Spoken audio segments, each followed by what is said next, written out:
So I talk about games quite a bit, but do you want to know about my 10 favourites? Sure you do, so here they are. 10, 9, 8, 7, 6, 5, 4, 3, 2, 1, ready or not, here we go. Thief Deadly Shadows. The Dark project was jaw-dropping upon release as its style was brand new. The Metal Age went down a treat because it was still the same game as the first, but with a new and exciting twist to it. But then came Deadly Shadows, a game that was made by the same company that brought us Daikatana, and you're all probably thinking, oh no, but hey, don't even dare compare those two games together.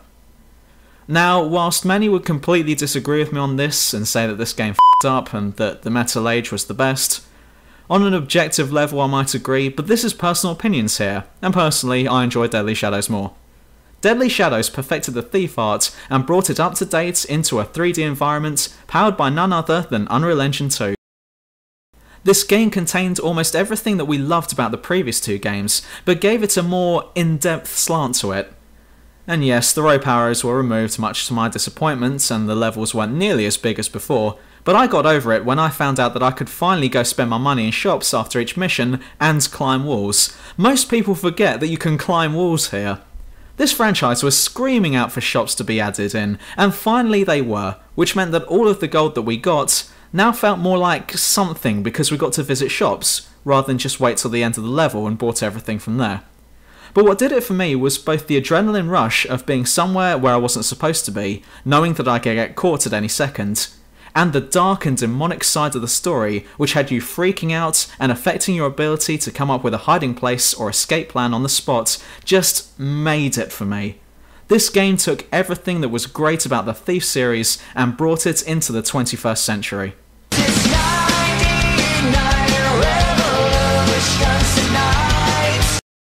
Medieval 2 Total War.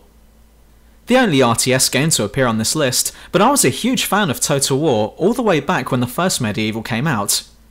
Rome was brilliant too, but in my personal opinion, Medieval 2 went a step further than Rome did. With more to factor in such as a papacy to please, crusades to fight, gunpowder units to recruit, Aztecs to fight, guilds to take advantage of, untapped trade routes to dominate, and an all-round satisfying session of who can be the biggest dick in Europe contest, Medieval 2 remastered the first one and added everything that the heart could desire. Except for naval battles of course, but I can live without that. What was great about this game, along with the others from the series, is that you're not really pressured into doing anything you don't want to.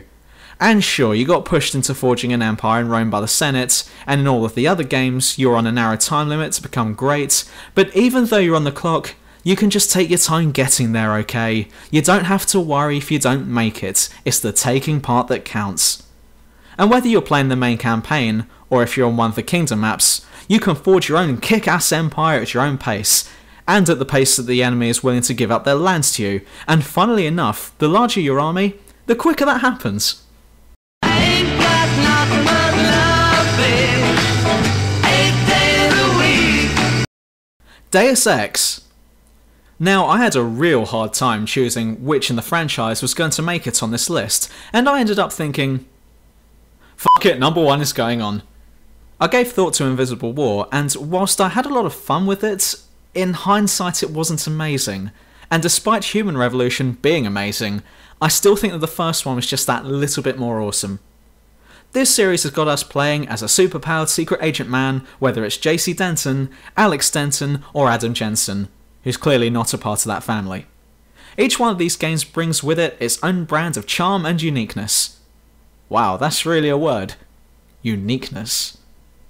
However, the first Deus Ex was just classic, and it set the standard for the first-person, counter-espionage role-playing game genre, had an epic storyline that would change near the end according to your own political beliefs, or if you just wanted that particular ending, landmark and varied characters, had a unique atmosphere which gives you an uneasy feeling, like you're somewhere you're not supposed to be even though you're walking around the streets. So much customization that it's silly, and a method of approaching levels and areas in different ways according to how you want to play it.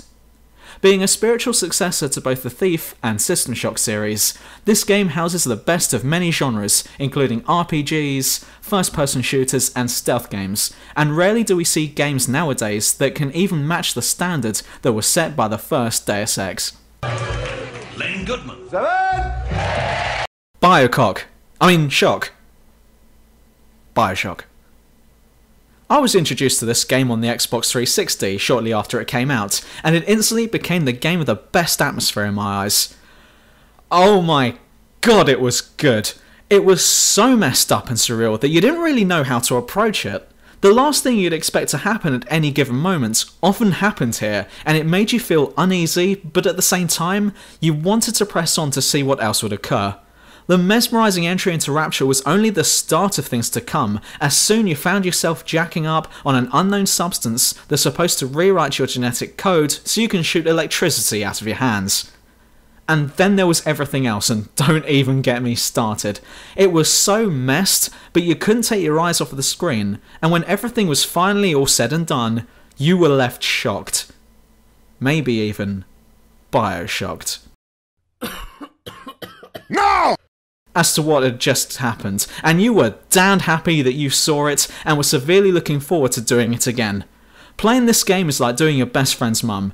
You know you shouldn't do it, but it's all you can think about, and with that in mind, Bioshock is in at number 7.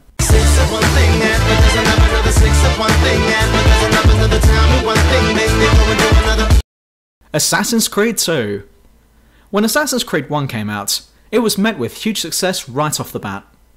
Most of the Prince of Persia fans were converted over to the AC series, and it even picked up a ton of fans who had never played a Ubisoft game before. The first game was really good, but was criticised on a few elements, such as the repetitive nature of the gameplay and being unable to swim. But then Assassin's Creed 2 came out in 2009, and all of a sudden everyone was talking about it. So what, did they do something right then? Well, hell yeah, they did! Assassin's Creed 2 is so good that it should be bad for you. It's like Galaxy Chocolate. It's so good, but I really must stop soon. Everything that was wrong with the first game, given that there wasn't too much wrong with the first game, was corrected in this one, and then the entire game itself was perfected. The developers brought in different aspects to the game, such as side missions, a newer, more realistic health system, an upgradable town, weapons and armor could be bought. There were new moves and execution sequences that you could try out, but none more stood above everything else than the plot itself. Now set in Renaissance Italy, you control another of Desmond's ancestors, Ezio Auditore, in which you uncover a plot that could destroy the world.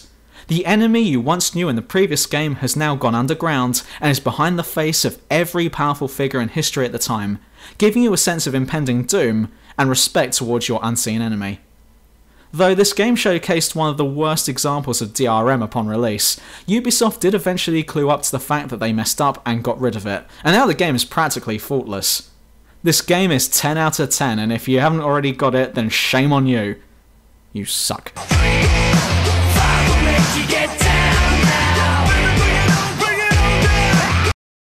Persona 4.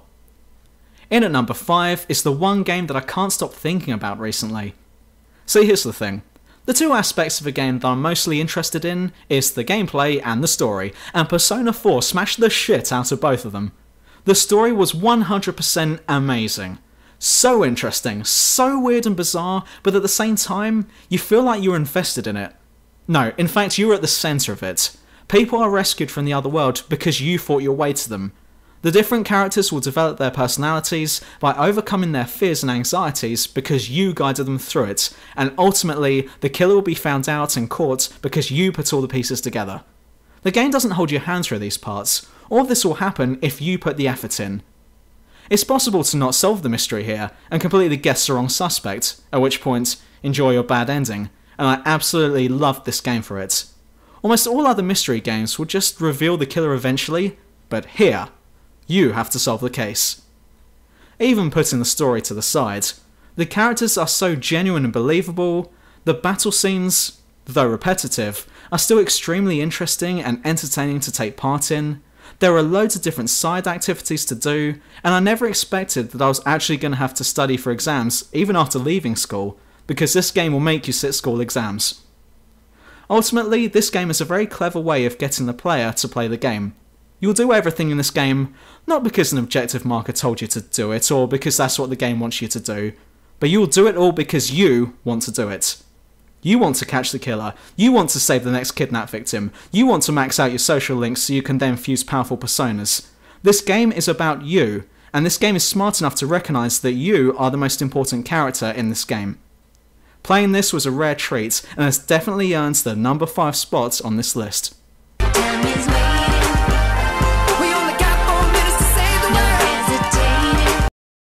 Team Fortress 2. Now, I'm not really into my multiplayer games, but I'd happily sell my soul to live in this game, because I pretty much do that anyway. Team Fortress 2 is just genius. It's so simple and yet so brilliant. It's a class-based multiplayer FPS with a number of game modes to choose from. There are 9 characters to choose from, and each will have their own strengths and weaknesses. No one class will be enough to see you through a round, and you may find that you need to change class every so often. With the combat situation constantly changing as you play against different users, so too does your strategy, and so you'll need to employ different skills from different classes and work as a team alongside the rest of your allies that you've never met before. A lot of people who play multiplayer games don't like TF2 because they've just come over from Modern Warfare, choose the soldier, and then die straight away. This game is a team-based game, and being a team player overrides which character you want to be. In order to win the round, you might have to select a character you don't particularly want to be, such as the medic, in order to keep the rest of your team alive. I appreciate games that are well balanced, and because then the only real challenge you come up against on the battlefield is the skill of the other players and your team's ability to work together, rather than the one with the biggest gun wins. I also love the slapstick cartoonish humour that comes with it, so even if you're getting destroyed, you can't really get mad because this game is just so funny. And it's funnier still when some noob gets pissed off and tries to have a go at someone because they were killed. Well, if you didn't want to be killed, then get the fuck off the server. Idiot. It was those 3 words to save my life. Fallout 3! I will say one thing before we kick off here. The atmosphere in this game, for me personally, was ruined by Bioshock. I hate to start this off on a negative, but let's just get it over with and then we can talk about the good. Both this and Bioshock have a very 1950s American feel to it, and although Fallout 3 is completely original in its own right, the atmosphere here did kind of remind me of Bioshock a little. I know that's not a genuine criticism, I only mention it because I played Bioshock first. That's all, that's the bad bit said. Done. Right, on to the positive. Because it's all goddamn positive. This isn't just some sci-fi FPS RPG, not at all. There is a large emphasis here on survival too. And not just from bugs and mutants and zombies and raiders and slavers or hell, pretty much everyone you come across. No, you also have to consider finding food, water, medical supplies, ammunition and weapons, spare parts for weapons when they break, etc, etc. All of this needs to be taken into account if you're planning on lasting more than 5 minutes in the capital wasteland. The waste is completely hostile and even your food can kill you. And on top of all of this that's going on, you're out in the thick of it looking for your father who's up and left you. Your journey will take you into some parts of the world that you'd rather not hear about. You'll see things that you'd think humans aren't capable of, and you'll visit those parts of the human subconsciousness that will scar you for the rest of your life. Seriously, man. I've seen some things in that game.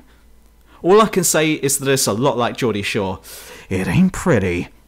But it's amazing how such a game can have an effect on you, and once you've finished playing Fallout 3, you will never play anything like it again. Oh right, Fallout New Vegas.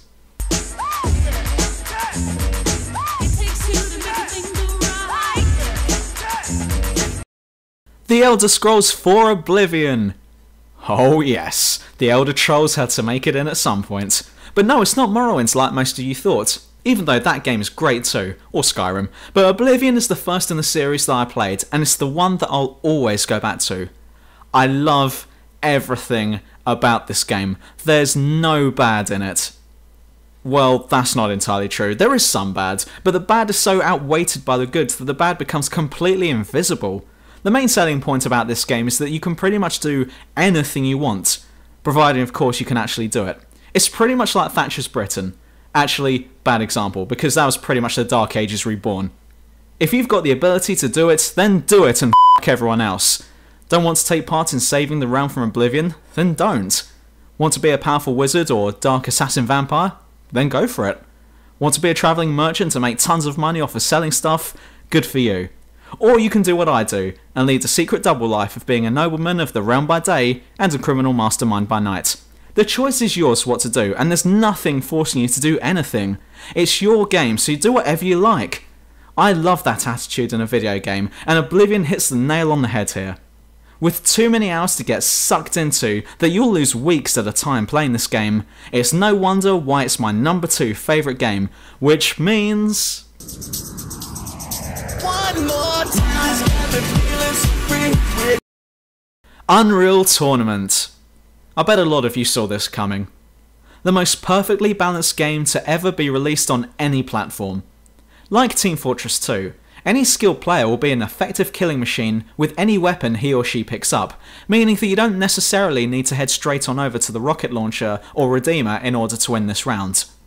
Balance is the key issue here, and yes, you can monopolise the health packs and power-ups, but that's not going to do you any good when a skilled player comes homing in over the horizon with the flak cannon and has had months of experience perfecting the art of flakking under his belt. Balance isn't the only thing that makes this game perfect. Variety is another, and there's loads of weapons to choose from, maps to choose from, and player skins too, featuring a number of races that you'd recognise from the previous Unreal game. It also throws in a bit of a story into the mix, but at the same time, you're under no obligation to pay attention to it, as this game is all about letting you have your own way. You can even edit the game rules to suit your needs, or up the ante in a fight if you feel things are getting a bit too easy. The different game modes will keep you fixated for days, and each map that comes with it is a hidden gem in its own right. There are no negative factors about this game, even if you start delving deeper into it, or looking at it from our standards nowadays. Okay, with the exception of the graphics, because they were great back then, but are pretty bad today, but whatever. The soundtrack is psychedelic and mesmerising, the graphics... already talked about. The marketing campaign went down a treat, as the competition against Quake 3 Arena helped a lot to get it into the public's eye, and because of everything that can be found in this game, it has often been recognised as one of the best games to have ever been made on any platform. So this is up against some pretty stiff competition, and still got up there. This game has the best replay value that I've ever seen, and it always drags me back every so often to have another round or 10. It is always installed on my PC, just in case I need an emergency play on it, and it is the number 1 game that I've spent the most time on in my entire life. It is perfect, and it doesn't come much better than that, and so for that reason, Unreal Tournament wins the title of favourite game. And that's all of them. I hope you enjoyed this, but just remember that this is my own personal list, and not the best games ever made as voted by the players, because I know that Mario and Zelda and Metal Gear Solid and Resident Evil 4 and GoldenEye and Halo and Pokemon and Final Fantasy 7 and Zelda again, and all the rest that you might think of didn't get a mention, but hey, they're not my fave. As always, like and subscribe to my channel for immortality and hugs, and I'll see you all very soon. I swear sometimes I think this life